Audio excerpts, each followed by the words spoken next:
Aqui na classe de Atos Jovens, hoje nós vamos dar continuidade ao assunto que estamos estudando, que é a vida do apóstolo Paulo.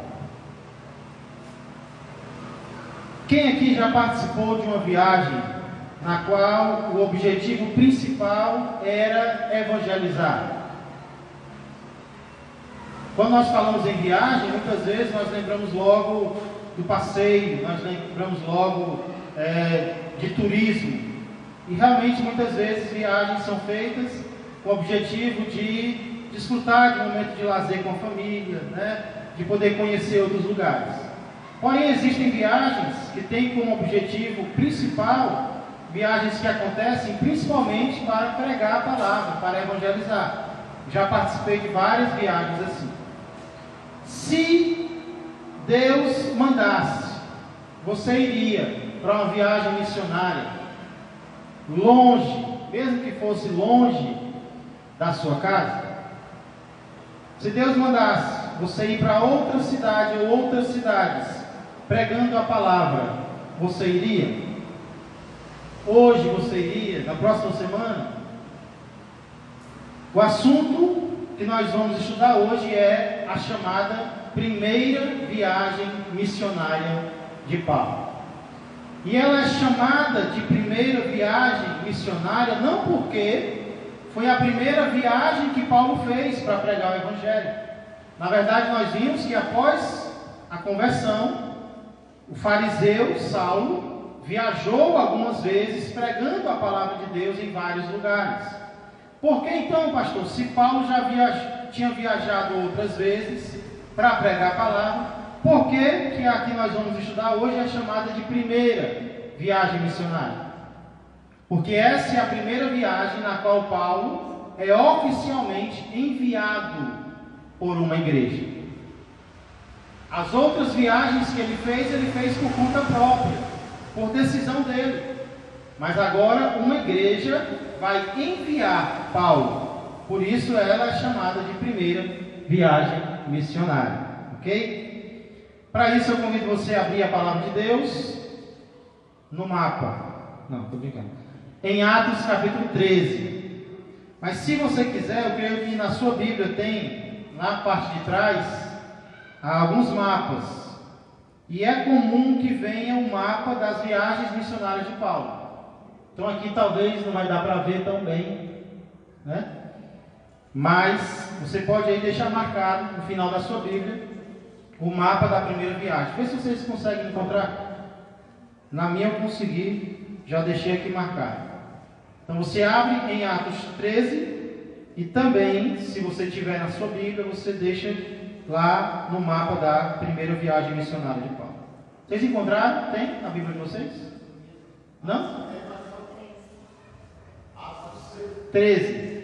Atos 13. Eu estou perguntando se na Bíblia de vocês tem um mapa do mundo antigo, de Israel. Não tem. Aí tem é na folha já, No final da Bíblia vocês não têm. Vai esperar muito. Amém, então. Irmãos, Atos 13 marca uma mudança de ênfase do livro de Atos. Quem escreveu Atos foi Lucas, médico gentil que se converteu ao cristianismo. E existe uma mudança de ênfase aqui no livro de Atos a partir do capítulo 13. De Atos 1 a 12, a figura humana que mais é enfatizada, o líder humano que mais é enfatizado é Pedro, e o ministério de Pedro entre os judeus. Então Pedro ele é muito enfatizado. O que Deus faz através de Pedro é muito enfatizado nos capítulos 1 a 12. Porém, a partir do capítulo 13 até o final de Atos, a figura humana mais enfatizada muda. Agora não é mais Pedro, e sim Paulo. A partir de agora, Lucas vai enfatizar muito o que Deus faz através do apóstolo Paulo. Ok?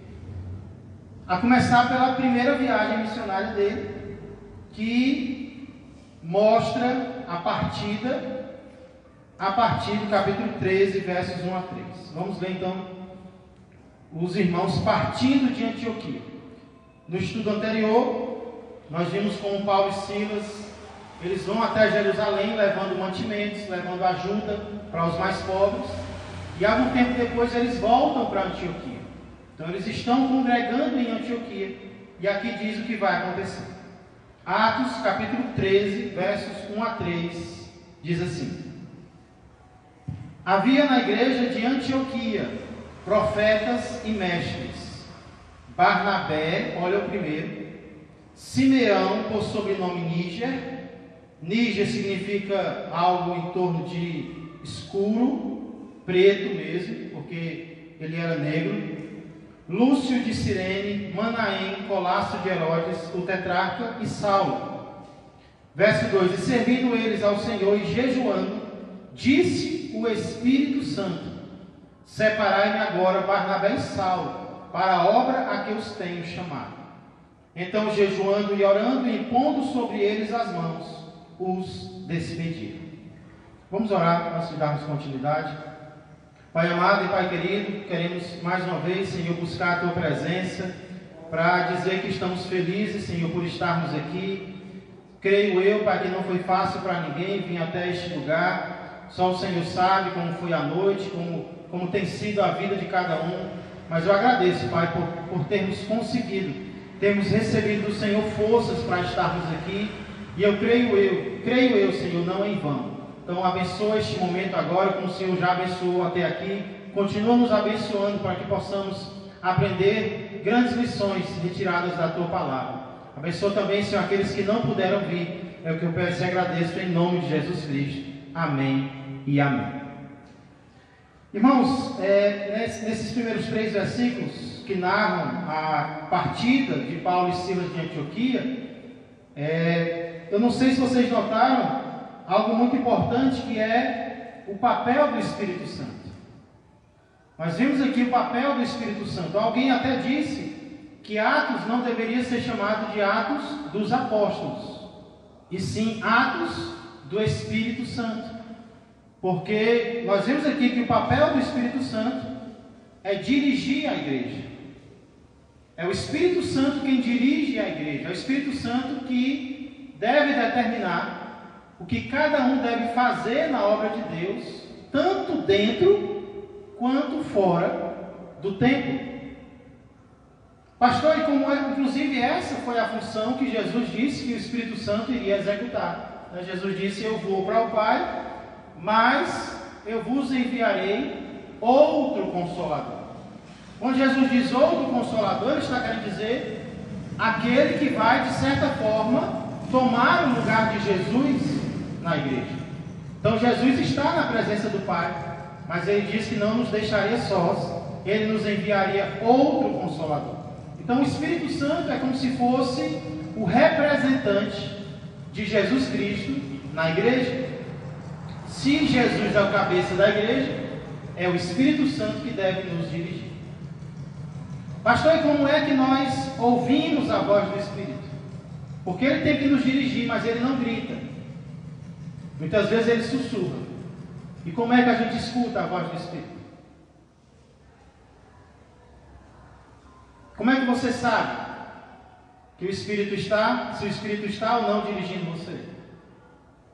Como é que você chega a escutá-lo? Aqui nós vemos uma das ferramentas que Deus deu à igreja para ouvir melhor a voz do Espírito. Duas, né? Mas uma enfatizada, que é o jejum. A primeira é servindo eles ao Senhor. Quando nós estamos servindo ao Senhor, o Espírito Santo vai ter liberdade de falar conosco, porque nós estamos na obra, nós estamos dedicados a Ele. É claro que Ele vai falar ainda mais. Mas ele cita também o jejum. Servindo eles ao Senhor e jejuando. O jejum, ele na Bíblia sempre vem junto com a oração. Sempre é uma dupla. Mas aqui eu creio que ele enfatizou o jejum, porque se ele dissesse oração, ninguém ia pensar em jejum, né? Mas como ele falou jejum, a gente vai pensar logo também em oração. Exatamente. Então, servindo eles ao Senhor e jejuando. Jejuando para quê? Para discernir a vontade de Deus. O crente sempre deve estar procurando discernir a vontade de Deus. E uma das ferramentas que Deus usou, tem gente que diz que não é mais para hoje, né? Não, jejum não é mais para hoje. Jejum é para alguns crentes e outros não. Mas na Bíblia nós vemos que o jejum é uma prática saudável para todo cristão. Para descobrir a vontade de Deus e também para executar a vontade de Deus. Por quê? Porque no verso 3, quando eles vão enviar aqueles que o Espírito Santo disse que deveriam ir, eles jejuam novamente. Então o jejum não é só para descobrir a vontade de Deus, é também para receber uma bênção maior do Senhor sobre determinada tarefa. Então o jejum deve fazer parte das nossas vidas. Nós não devemos jejuar por jejuar, né?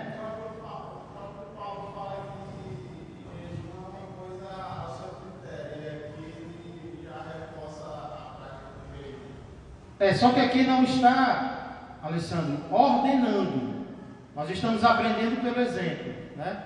Eu sempre tive muito cuidado de ordenar. Aqui na igreja nós já fizemos jejuns coletivos. E eu sempre procuro usar a palavra sugestão. Nós queremos sugerir para os irmãos que façam jejum. Porque realmente não existe aqui a ordem para jejuar. Existe a indicação, que é algo bom, né? Mas aí como você vai jejuar, quando você vai jejuar, pelo que você vai jejuar, aí é entre você e o Espírito Santo. Mas que é uma prática boa, é uma prática boa, e nós estamos vendo aqui pelo exemplo da igreja de Antioquia, que tinha profetas, tinha mestres, aí eles estão servindo ao Senhor, eles estão jejuando, ao Espírito Santo fala: separem 2 para uma obra que eu tenho lá fora. Eles escutam a voz do Espírito. E aí, depois disso, eles jejuam para enviar esses irmãos. Olha como eles... Irmãos, o jejum, qual é um dos benefícios do jejum? É que você se sente ainda mais dependente de Deus. Porque você não se sente forte fisicamente. Você se sente fraco. E aí o Espírito dentro de você acaba ficando mais forte. Então esse é um dos benefícios do jejum. E é algo importante de se fazer constantemente, né? Estou dizendo sem parar não, porque aí, como eu estava dizendo, os fariseus, eles jejuavam por jejuar, mais para se orgulhar. Parece que eles tinham 2 dias, a segunda e a quinta.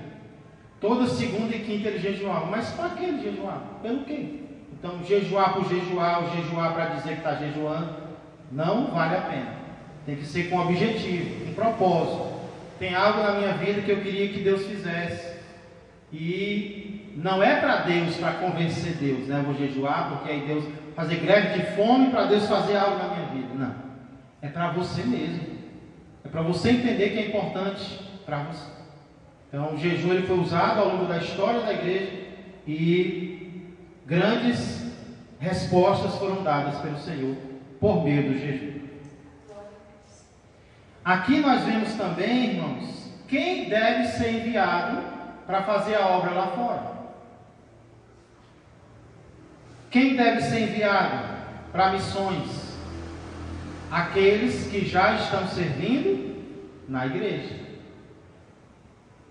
Quando eu era adolescente, jovem, ainda lembro, eu conheci pessoas que diziam que o sonho era ir pregar na África. Via aquelas crianças desnutridas, choravam. Eu queria que Deus me enviasse para a África, eu quero pregar na África, eu quero pregar no Japão. Mas eram pessoas que não estavam pregando nem na vizinhança. Às vezes nós queremos ir para longe, para fora, e não queremos fazer a obra dentro de casa. Não queremos fazer a obra na igreja. Está errado.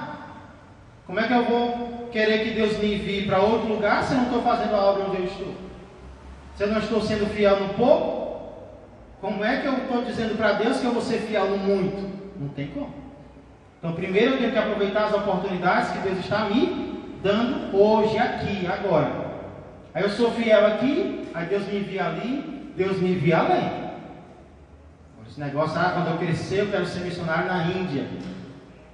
Fazer seminário, tinha irmãos do seminário, meu chamado é para o Nepal, meu chamado é para a Índia, é para a África.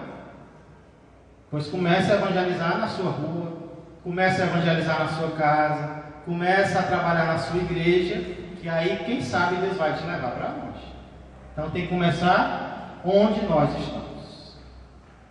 Ok? Então aqui, eles partem. Partem para onde? Segundo local é Chipre. Eles vão para Chipre. Vamos ler os versos 4 a 12, para ver o que acontece aqui. Atos 12 e 4. Dá para ver Chipre aí? Atos 13, verso 4 a 12. Chipre está aqui, ó. Dá para ver? Deixa eu apagar aqui. Olha como vai melhorar 100%. Agora dá? Não?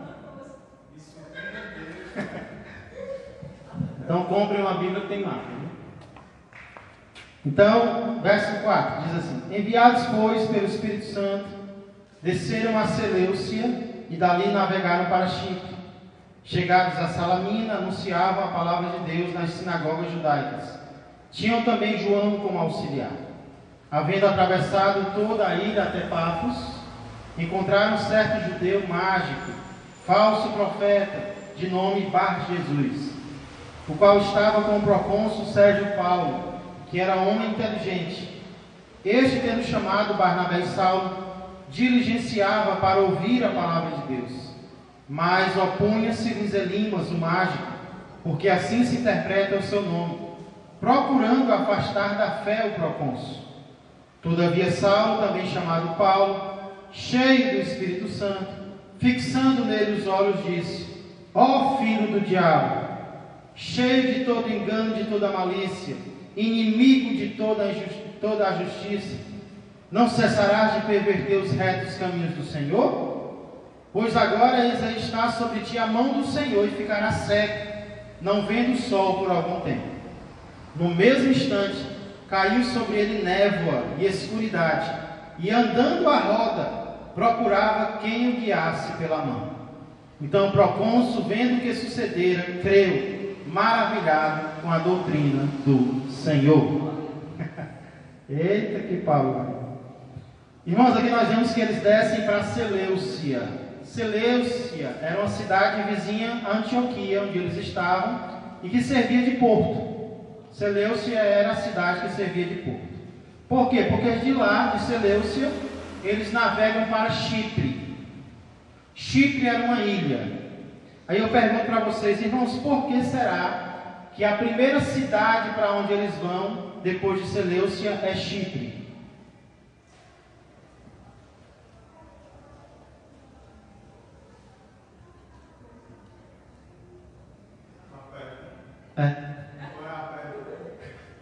Porque a primeira cidade para onde eles vão é Chipre. Alguém era de lá.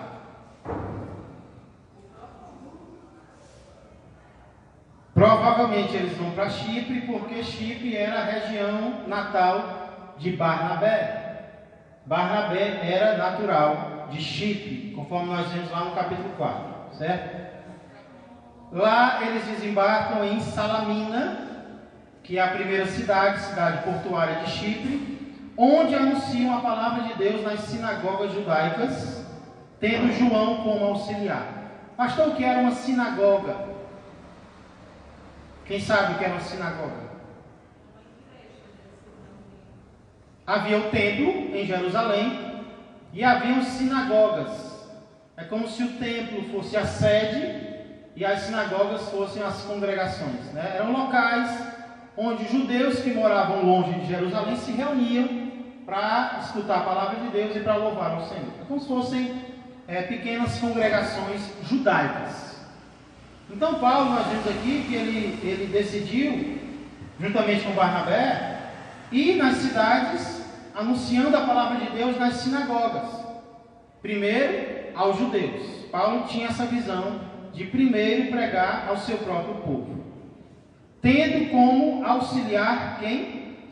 João. Vamos já falar sobre esse João aqui. Aí eles atravessam a ilha até Pafos. Conforme vocês conseguem ver, Salamina fica no início. Aí eles atravessam a ilha inteira até o final da ilha, que é Pafos.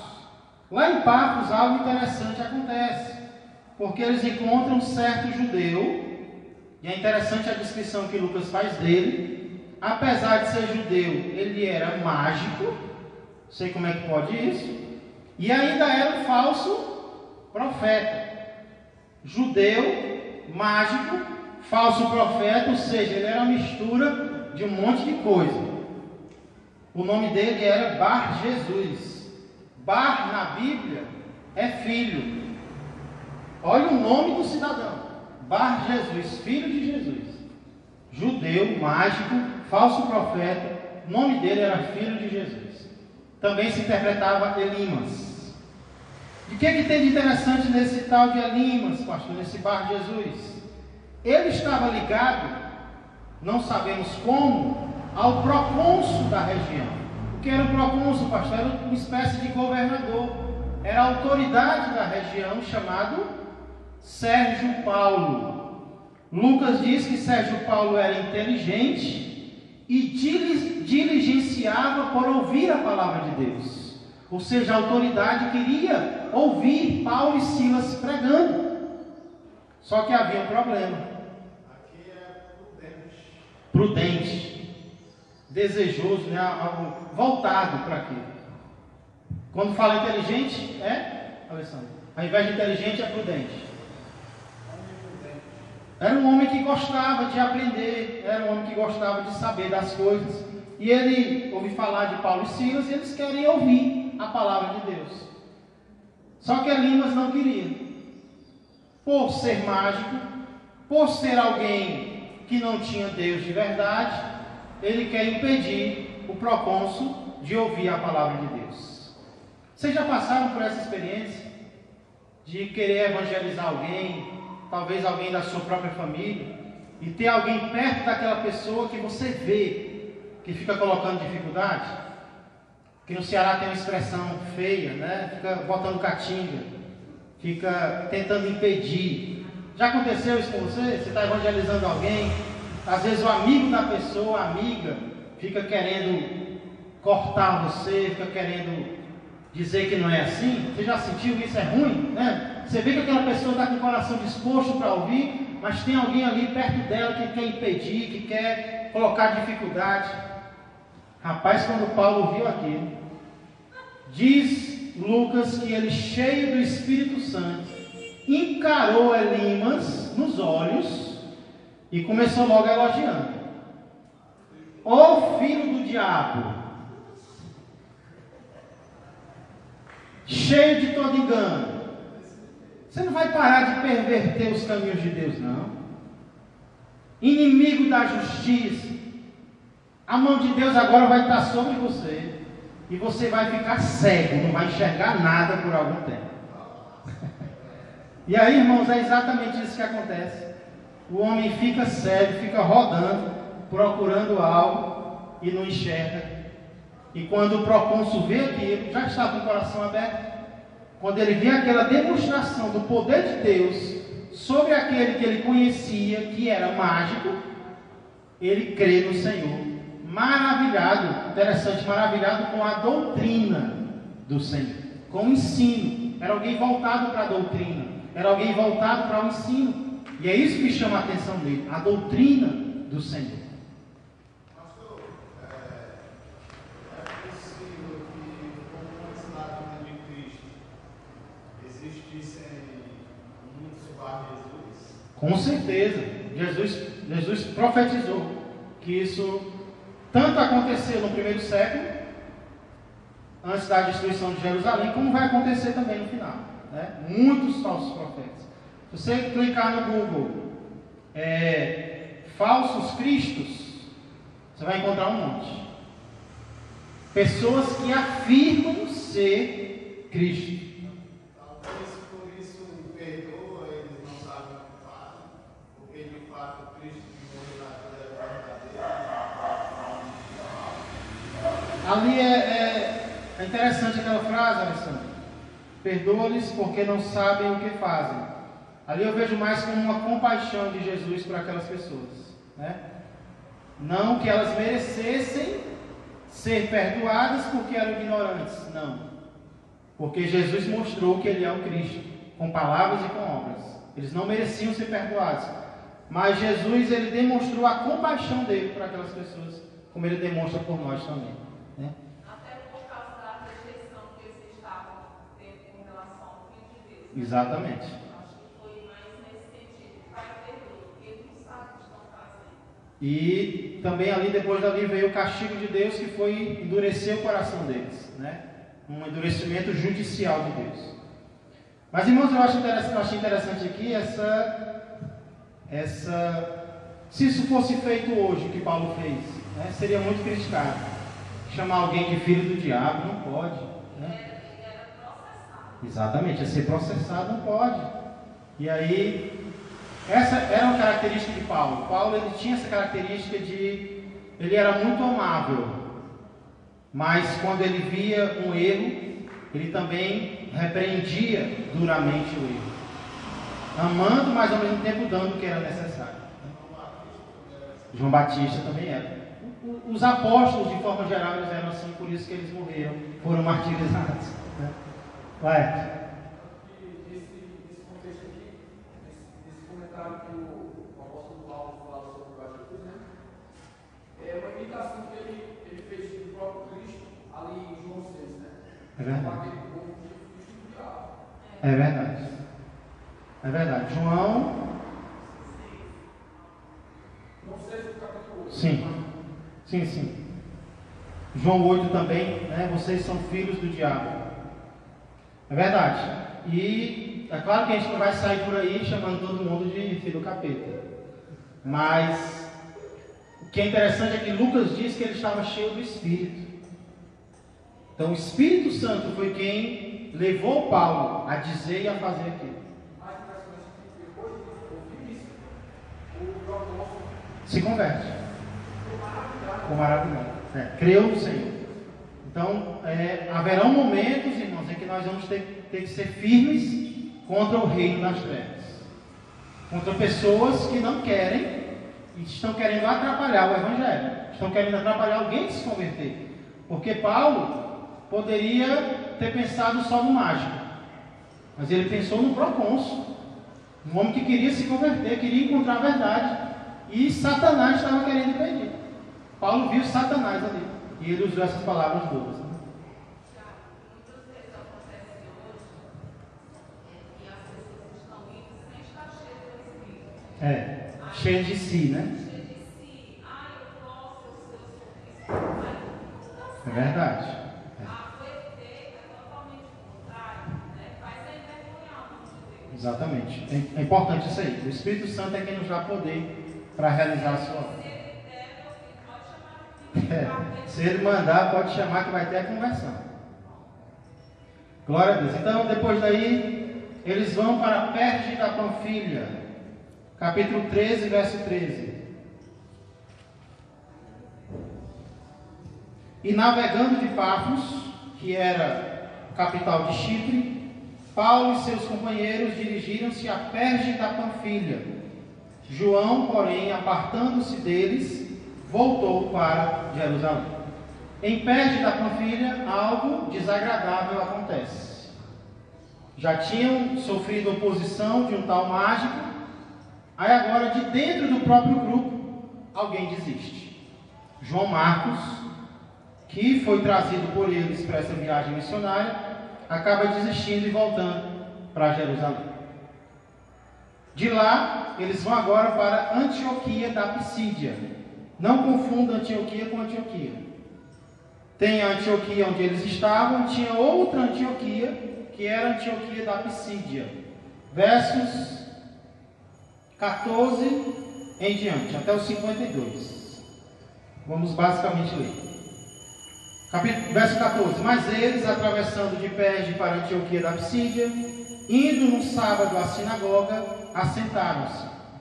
Depois da leitura da lei dos profetas, os chefes da sinagoga mandaram dizer-lhes: irmãos, se tens alguma palavra de exortação para o povo, dizei. Era muito comum isso.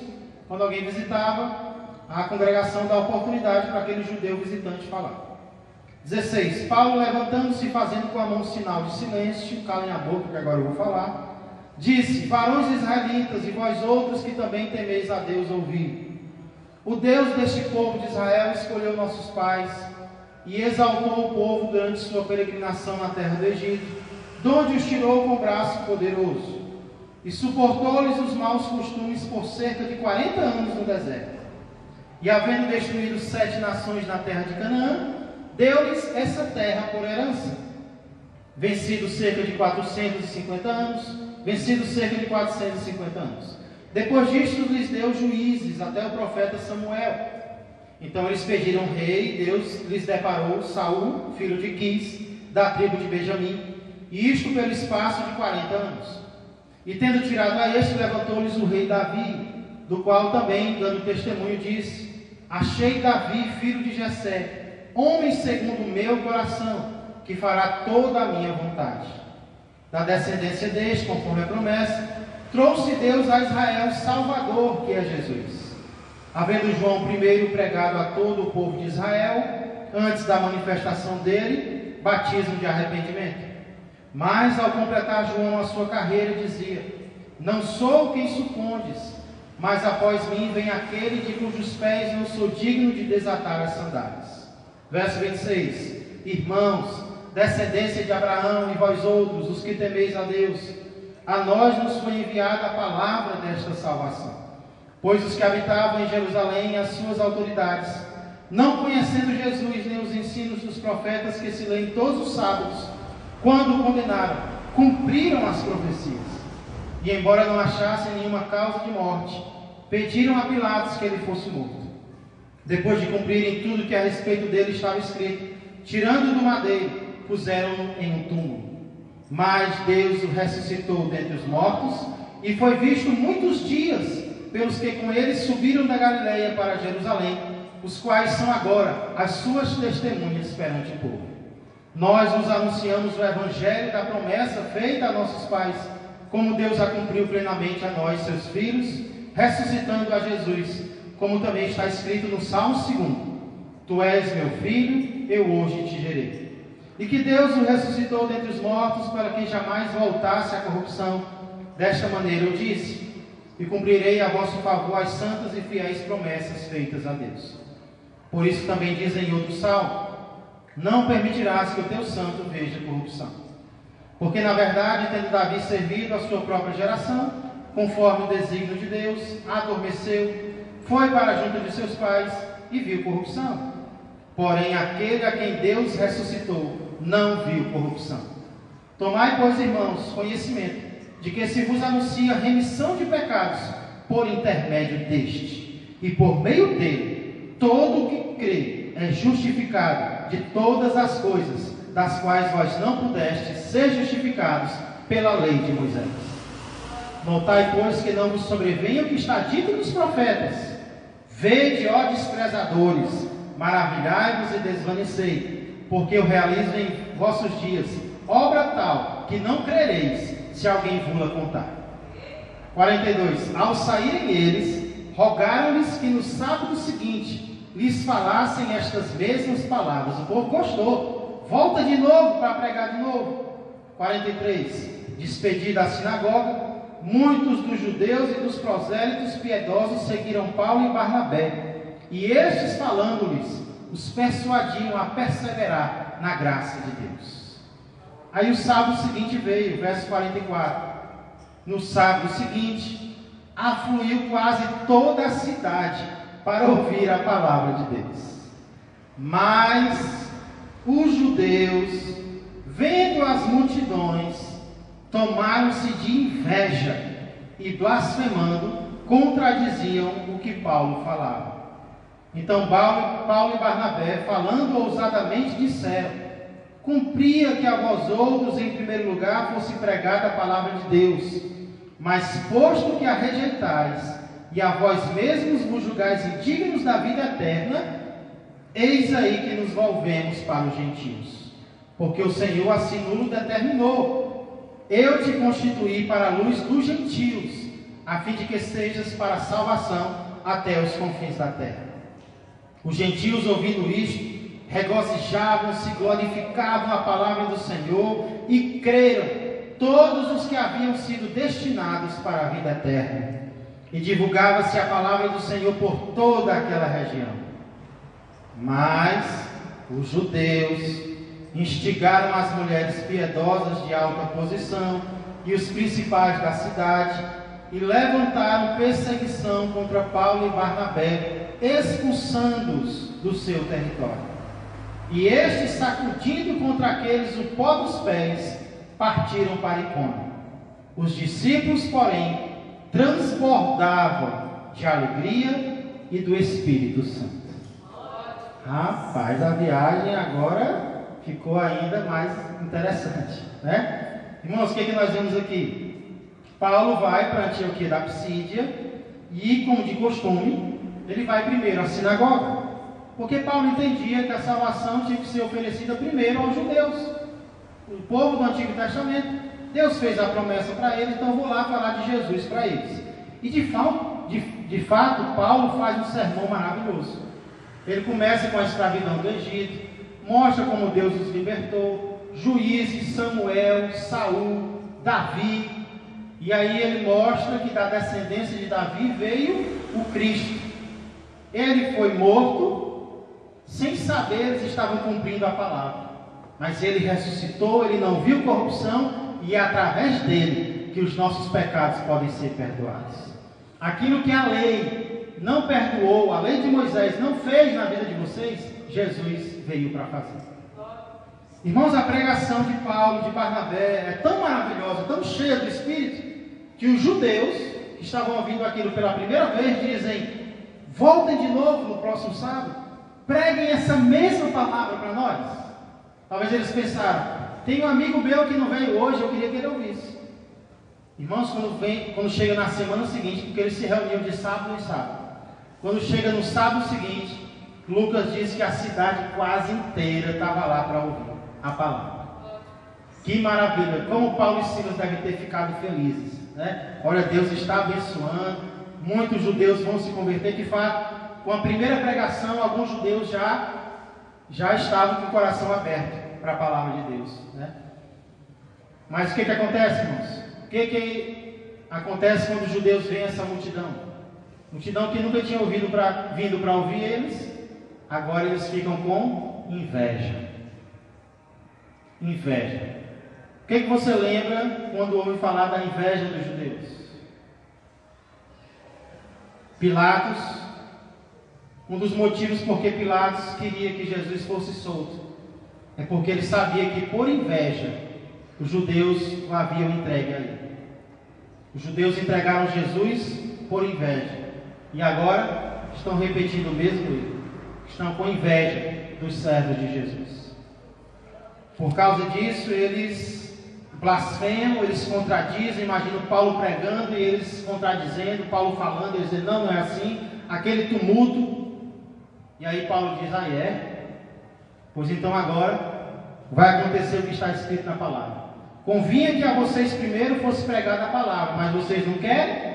Vocês não se acham dignos da salvação? Pois agora nós vamos para os gentios. Os gentios eram os não-judeus, aqueles que não tinham conhecimento da palavra de Deus. Eu e você, que não somos judeus, né? Então Paulo disse: eu vou sair da sinagoga e agora eu vou para os que não são judeus. E de fato é o que eles fazem. Os gentios escutam isso. Aí agora a palavra de Deus vai vir para nós, a salvação. Irmãos, eles vibram, e muitos judeus são salvos. Aí aqui tem um versículo que alguns entendem errado.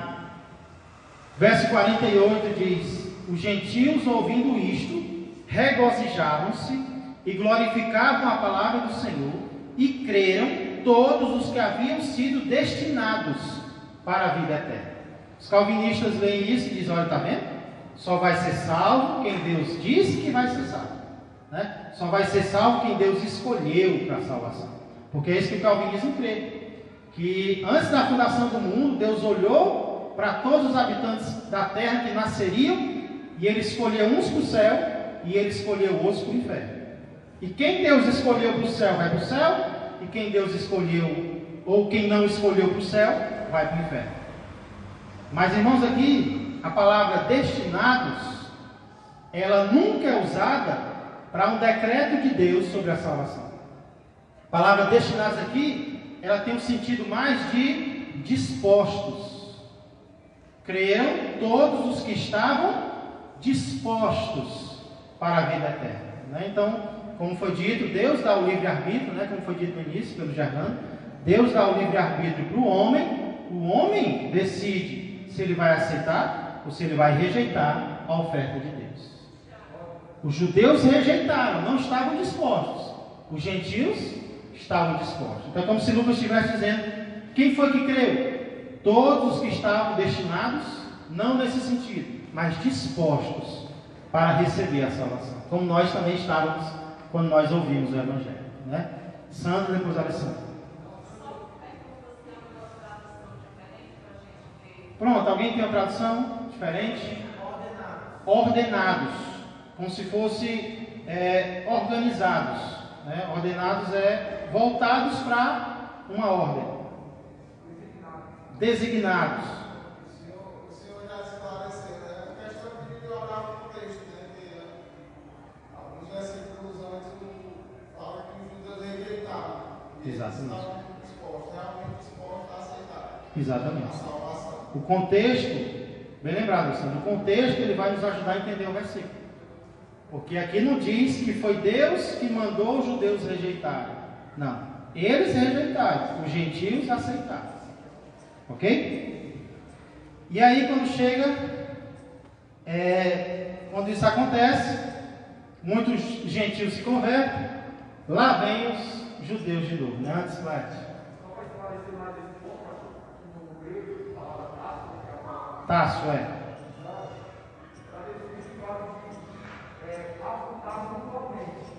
concordar sobre, ou seja, designar com responsabilidade ou autoridade. Exatamente. Lê a primeira parte aí. Apontar mutuamente, Concordar sobre, né? Então, tasso é isso. É a ideia de apontar. Então, eles se voltaram para a salvação. Ao invés de virarem as costas, eles se voltaram, concordaram, e aí foram designados, tomaram o lugar dos judeus mesmo. Aí, irmãos, os judeus veem aquilo e mais uma vez colocam dificuldade. Olha a influência que os judeus tinham, irmãos. Eles instigam as mulheres piedosas de alta posição e os principais da cidade. Eles não são bestas, eles iam era nos fortes, nos poderosos, nas autoridades, para difamar Paulo e Silas. E aí o que acontece é que, infelizmente, Paulo e Silas são expulsos do seu território. E antes eles sacodem a poeira dos pés, que era um sinal de que pois aqui eu não vou levar nada de vocês. Sacode a poeira dos pés e diz, agora nós vamos para outro lugar pregar a palavra para quem queira. Mas, irmãos, o que nos conforta é que os discípulos não desanimaram com aquilo, pelo contrário, transbordavam de alegria e do Espírito Santo. Estou vendo que o nosso tempo está adiantado. Eu creio que naquela época, assim como agora, a verdade de Cristo, ela mexe muito com o financeiro de muitos. Exatamente. Sempre a gente vê isso, né? Verdade. Inclusive, quem se opõe aqui são os judeus e quem eles usam, né? As pessoas poderosas da cidade. Talvez por isso, Elimas, o mágico, não queria que o propósito se convertesse. Talvez ele tinha alguma vantagem naquela amizade, né? Exatamente. Só os ricos poderiam ter os seus pecados perdoados. Irmãos, nosso tempo está adiantado. Então, acho melhor a gente parar por aqui. A gente viu a metade da primeira viagem missionária, que é o capítulo 13. E aí no próximo domingo a gente vê o capítulo 14, tá bom? A gente aprendeu várias lições e se a gente continuar, a gente vai terminar lá para as 11 horas, eu creio. Então vamos parar por aqui, as salas já estão chegando e no próximo domingo a gente termina. Alguma lição? Você queria compartilhar alguma lição do capítulo 13? Dessa primeira metade da viagem missionária. Algo te chamou a atenção aqui, uma lição espiritual que você aprendeu aqui? Uma lição que eu aprendi é que nem todos aqueles que iniciam a obra com você vão terminar com você. João Marcos, ele inicia a viagem com Paulo e Silas, mas no meio do caminho o que ele faz? Ele desiste e ele volta para Jerusalém. Precisamos entender que isso vai acontecer em todas as áreas ministeriais, né? Em todas as áreas ministeriais isso vai acontecer. Alguém vai começar uma obra com você e no meio do caminho essa pessoa, uma dessas pessoas vai desistir. O que é que você deve fazer? O que foi que Paulo e Silas fizeram? Vamos voltar também, né? Vamos parar. Não. Eles continuaram a viagem. Um desistiu, mas é a vontade de Deus, foi o que o Espírito Santo disse que tem que ser feito. Então vamos continuar a obra. A obra tem que ser continuada. A lição de hoje, a verdade vai despertar dois lados. Os bonitos e o ruim de alguns. É interessante, em Atos a gente vai ver isso muitas e muitas vezes. Alguns vão aceitar e outros vão rejeitar. Alguns vão rejeitar e outros vão aceitar. Isso é algo claro, nós temos que esperar. O problema é que nós só esperamos coisa ruim, né? Quando alguém dá uma oportunidade para você, não vou não, ninguém vai gostar do que eu vou dizer, ninguém vai ouvir, ninguém vai entender nada. Ou então a gente é otimista demais. Eu vou falar e todos os meus amigos vão aceitar. Aí o amigo vem e solta uma piada para você, o outro vem e critica, aí você fica espantado. Já temos que esperar aceitação de uns e rejeição de outros. Mais alguma lição nós aprendemos aqui?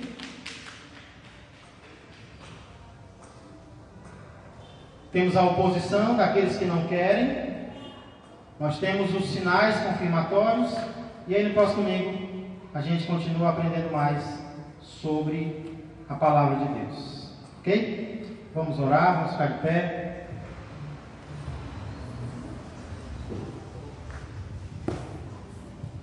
Vou beber aqui minha água antes de terminar.